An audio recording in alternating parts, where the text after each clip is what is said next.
Any questions about the reading so far or any of the assignments?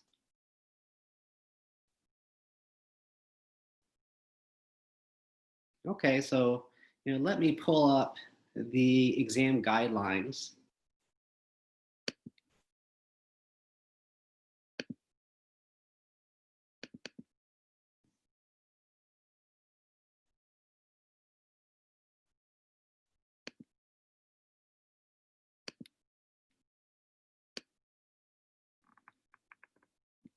So can you guys see the guidelines okay? Yeah, I can. Okay, great.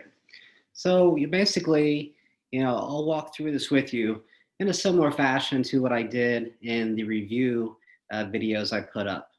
So again, please, just let me know if you have any questions along the way, directly related to the exam, maybe indirectly related to what we've been reading so far. So the exam basically goes over symbolic interactionism as a theory, as a perspective. And the first part gets into kind of the background to it. So basically, it's kind of a matching type exercise for part one. You're going to be looking at, five different what I call social facts. This, facts about individuals, and then you'll take those social facts and match them up with one of the social psychologists. And so there are six different options in terms of social psychologist, but only five social facts. So, one of the six will be left out. So basically, go through, the beginning of the book, go through our first lecture that we did, and you should find the needed information to connect these dots here. So any questions specifically about part one?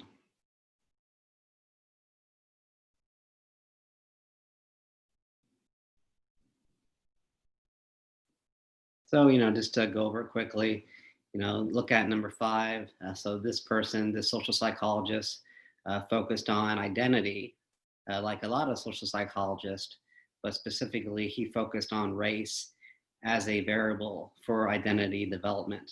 So you would go look at, Zimmel, Cooley, Mead, Du Bois, Bloomer, Goffman, and then kind of match it up accordingly. So again, it's pretty simple, but just to remind ourselves kind of who these people are and how they contributed to the discipline emerging as a whole. So I think that's pretty straightforward. 2 points each for 10 points total, part one of the exam. Now, parts two and three start to get into short answer questions. So by short answer, basically, just make sure that you're answering what I'm asking you. So, if I ask you to do something, just make sure that you're doing that. And, overall, if I say, provide an example, I'm looking for one example. If I say, two examples, then two. So just make sure you're following the directions and you should be good to go in terms of the, short answer aspect to it. So part two, gets into the framework and kind of the main principles of the framework. And I ask you to kind of apply those principles to, the social world, basically to life.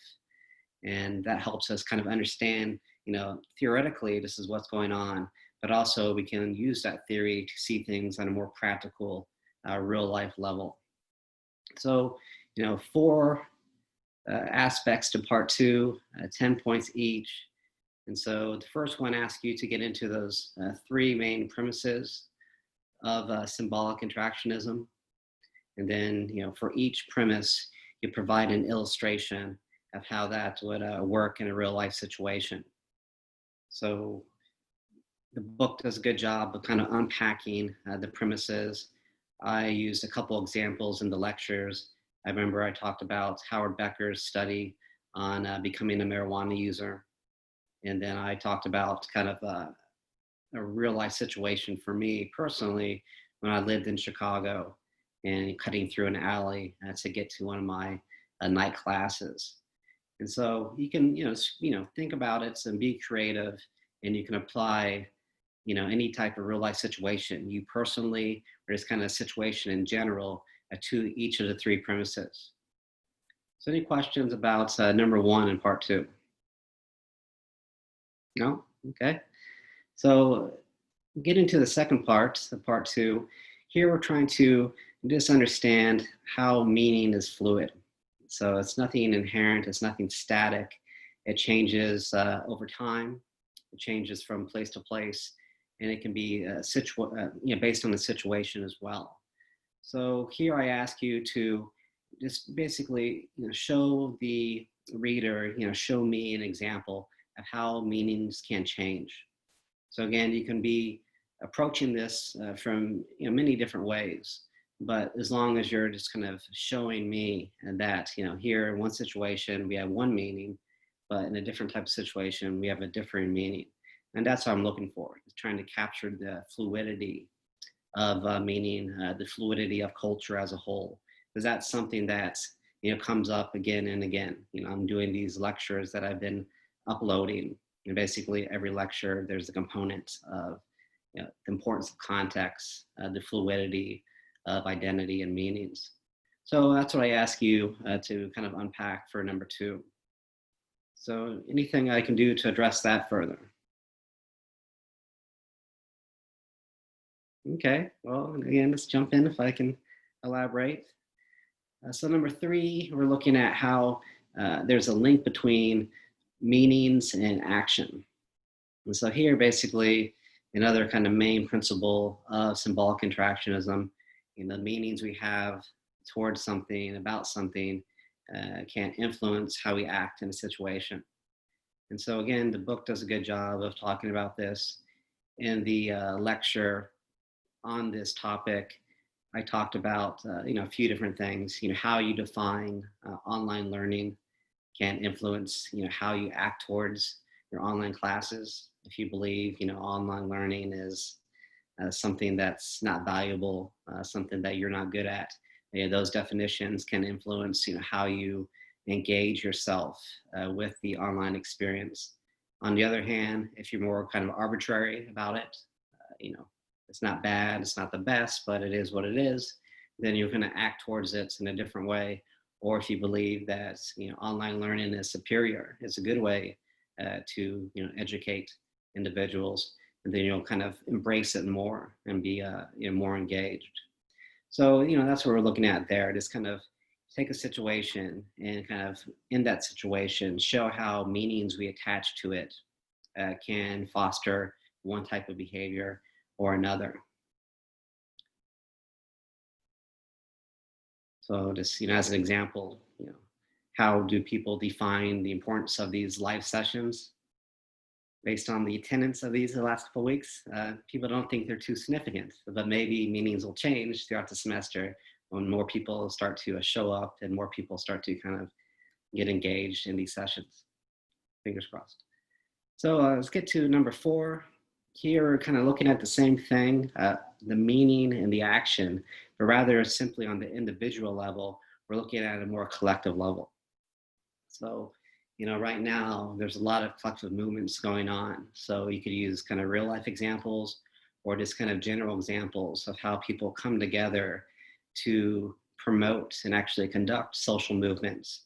But how do shared meanings kind of come together to promote such a shared action?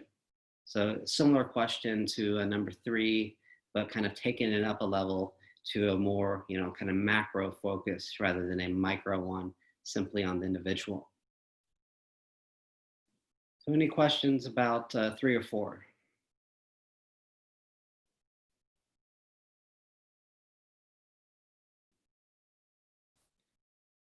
All right, so let me get to the final part of the exam, part three. Here again, we're looking at 10 points each for 30 points total.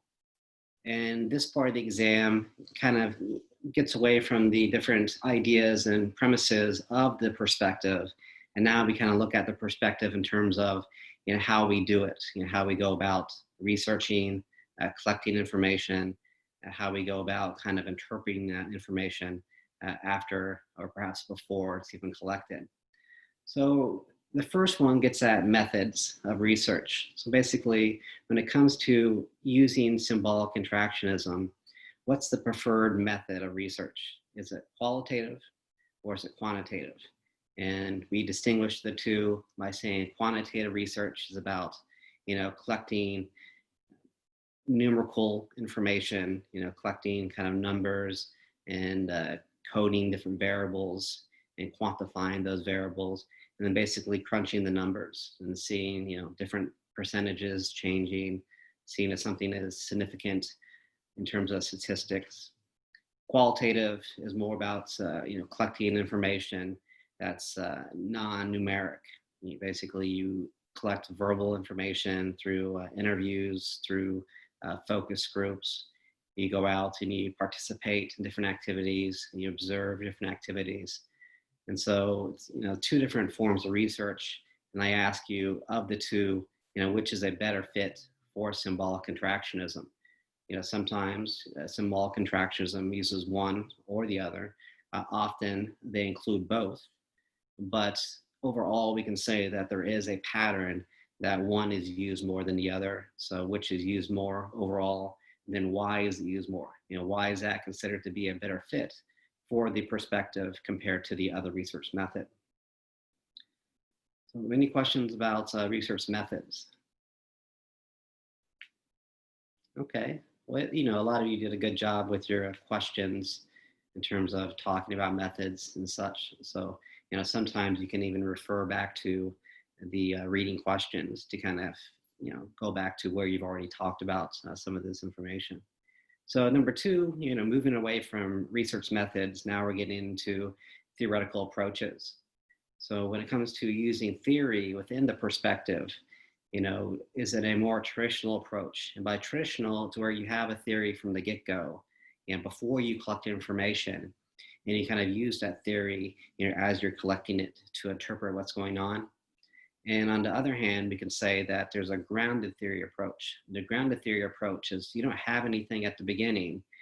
As you're starting to collect information, slowly but surely, different themes and different patterns emerge, and you kind of build your theory as kind of stated in the title, from the ground up. You kind of let the meanings, the patterns kind of come up from the surface, and then you kind of use it at the end more so than from the beginning. So of the two, the traditional theory from the get-go, the grounded theory, kind of the ongoing theory development, of the two, which is a better fit for symbolic contractionism, and why is it a better fit? So that's what I mean, kind of by explain your choice. Why is it a better fit for research methods? Why is it a better fit for theoretical approaches? And so finally, I ask you to identify and explain two emerging perspectives within symbolic contractionism. So here is where you had different spins put on it. So a lot of people talked about this in your questions as well.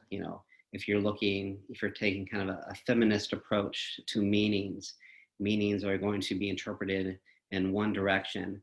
If you're taking a more, let's say, postmodern approach to meanings, the meanings are going to be interpreted differently. So here's where you're using symbolic contractionism because you're focusing on that micro level, but you interpret the meanings differently according to if you're taking more of a feminist approach, the postmodern approach, kind of a conflict Marxist approach when looking at social class and inequality issues. So, of those emerging perspectives that you read about in the last part of the second chapter, I talked about in the lecture, paralleling that section of the book. It's basically choose two of those and explain kind of how they work within symbolic contractionism. So, overall, the goal of this exam is just to make sure that you're taking away a lot of this important information about how the symbolic interaction is in perspective emerged to begin with, what comprises the perspective, then how the perspective actually works in practice. And then from part one, we'll move into part two of the class, where we really start to get into practicing symbolic contractionism in terms of explaining the social world, kind of starting very low on that micro level, then building our way up throughout the semester to social movements and collective behaviors more on that macro level. So that's what the exam is. That's kind of the point of the exam, just to make sure you kind of take away from the first part of the class an understanding of the history, the main ideas, and how it's practiced, generally speaking. So with that being said, let me turn it back over to you guys if you have any questions or thoughts about the exam, the readings.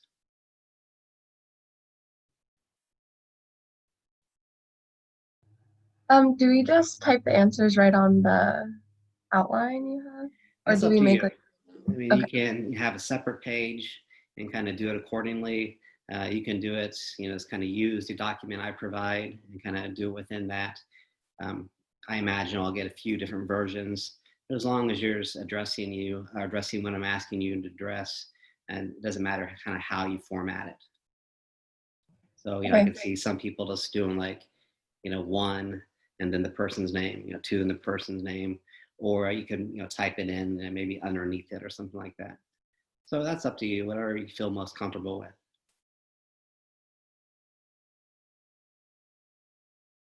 And, often I get questions about, length. So, it's not about how long or short your responses are. It's just about you, doing what I ask you to do. So, a lot of these things are kind of twofold. You know, here's the premise and here's an example of it.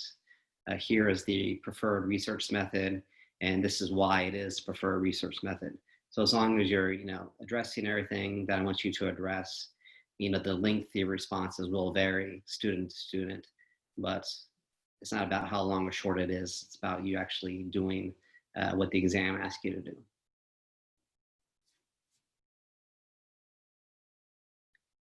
So are you guys on campus or off campus, near school, not near it? I'm on campus right now, but that's just because I have practice in the middle of the week. But other than that,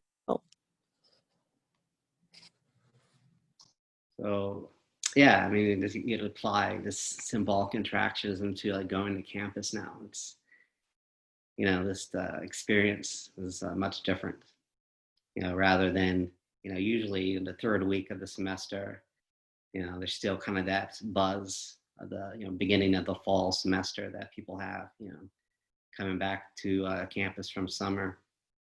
But now, it's a total different experience, very quiet, spooky, like, and I never defined going to campus, the beginning of September as spooky, but that's what it kind of feels like to me.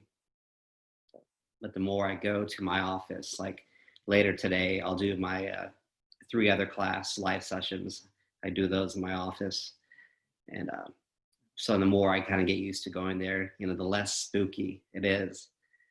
So kind of redefining it as being kind of a new normal, but still it's just weird, a little sad. So anything else I can do, about the exam, about the class?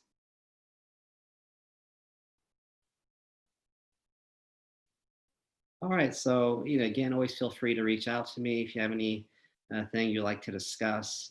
And I will, be uploading this later so you can, go through it again and other people will have a chance to watch it as well. So, I'll leave that there and, feel free to, I'll stop the recording now